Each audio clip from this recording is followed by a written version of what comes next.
Every CEO should be able to answer the question, what are the top 3 reasons that people recommend and do not recommend your brand?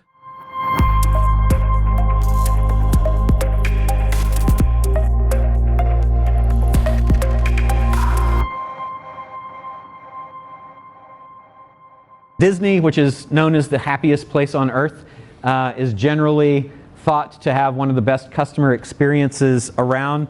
That came about as a result of the Disney Quality Service Compass that Walt Disney designed long, long ago. It had on the North Star was guestology, which he called the needs, emotions, wants, and perceptions that they were creating. Then the delivery systems, which were the cast, which is what he called employees, and the setting, which in this case, in their case, was the park, and the processes that were going on in delivery. And then on the left side, the quality standards, which for him, safety, because it was a theme park, was important. That might not be important to you, but courtesy, show, and efficiency certainly are. And the efficiency as how easy is it to go through the process, then the courtesy, how thankful are you, how grateful, how are you showing up to the client, and then show is what is the actual image that you want to project. What are the feelings, actions, and beliefs you want the customer to have as they go through it? And then the last one that he had was called integration, putting all these things together. I'm not a big fan of integration because it doesn't seem like a compass point. It just seems like you should be integrating all those things anyway. But just to run through real quick, with guestology, NPS is Net Promoter Score. How many of you know what Net Promoter Score is?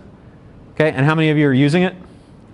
Okay, awesome. So there's a lot of room here. NPS is a satisfaction benchmark, and it measures how likely your customers are to recommend your business to a friend. How likely are your customers to recommend your business to a friend? That they determine to be the most effective measure, as opposed to would you buy again? But would you recommend to a friend indicates more how satisfied you are. Slack achieved $1 billion valuation under 1 year, mostly by word of mouth, tracked by NPS. That's from Slack's Chief Marketing Officer, Bill McAdis. Every CEO should be able to answer the question, what are the top 3 reasons that people recommend and do not recommend your brand? So let's talk real quick about how to calculate it. The very first thing is you're going to survey your customers, and you're going to ask them on a scale of 0 to 10, how likely are you to recommend us to a friend? And then there are all different kinds of ways of doing this. I like the one that has little smiley faces that go from the super sad, stressed out, angry guys to the super happy thumbs up guys. I think that's really cool. Once you get that, they're going to answer, and they're going to categorize the respondents. 0 to 6 are considered detractors. They are not going to recommend, or they're going to actually recommend against the business. 7 and 8 are passives, meaning that they don't have any real opinion one way or the other. And the only people who are advocates, promoters of your business are the 9s and 10s. So once you have that, then you're going to calculate the number of promoters minus the number of detractors divided by 100, which is basically the percentage of promoters minus the percentage of detractors. And that means you can come out with a score that ranges from minus 100 to plus 100. Minus 100 to plus 100.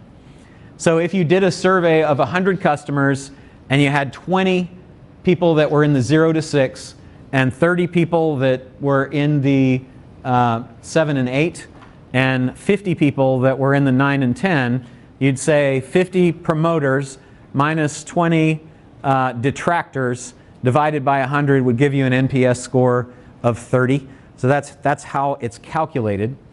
Is it always over 100, or is it always? Yeah, it's the percentage of, because it's a percentage. It's the percentage of promoters minus the percentage of detractors. Is there like a good number to shoot for? I'm going to tell you that right now. Good question.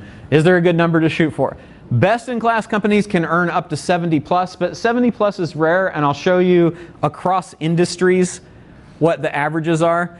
So the benchmarks by industries according to SAT metrics, excuse me. So we go department stores, they're way, way, way up there at what is it, 52?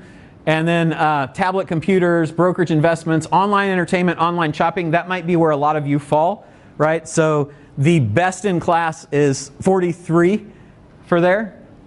So not all the way up to 100. And then you go down airlines, laptop computers, car insurance, and things like that. And then you might also fall into software and apps, where the average is 30. But this will give you, and you have these in your book, this will give you an idea of where to shoot in your industry. And if you want to look at industry leaders, this is also from Satmetrics, to give you an idea of people to follow and people to think about, and then maybe even document and create comparative customer experience journals so that you can say, here's what these guys do well.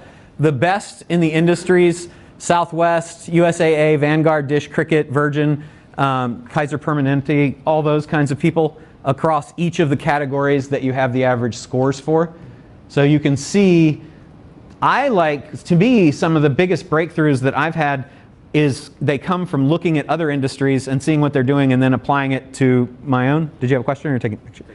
Yeah, so that will give you some ideas of people to follow and see, document their customer process. So that gives you an idea. Why track it?